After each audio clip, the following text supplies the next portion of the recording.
Cerita Anji jalani rehabilitasi di RSKO. Soal cepu hingga sekamar dengan Coki Pardede. Terjerat kasus narkoba. Penyanyi Anji sempat harus menjalani rehabilitasi untuk menghilangkan ketergantungannya. Kini Anji telah selesai menjalani rehabilitasi. Menariknya, ternyata saat menjalani rehabilitasi beberapa waktu lalu, Anji berada satu kamar dengan Coki Pardede.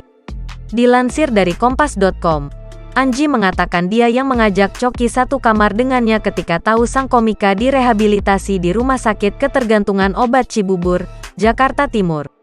Berada satu kamar dengan Coki diakui Anji sangat menyenangkan. Anji menilai bahwa Coki sangat berbeda di tempat rehabilitasi. Jika Coki di depan publik terlihat ceria dan banyak bicara, di tempat rehabilitasi Anji menilai Coki sangatlah tenang. Coki Pardede diketahui masih menjalani rehabilitasi di RSKO Cibubur sampai waktu yang belum ditentukan. Polisi menyatakan bahwa Coki bisa bebas bergantung keputusan dari dokter yang menanganinya.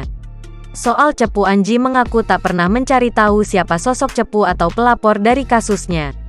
Anji mengaku kerap ditanya hal serupa oleh rekan kerjanya. Lagi-lagi jawaban yang keluar dari mulut Anji adalah tidak. Pelantun lagu Bidadari Tak Bersayap itu menyebut tidak mau sakit hati kala tahu siapa sosok cepu kasusnya.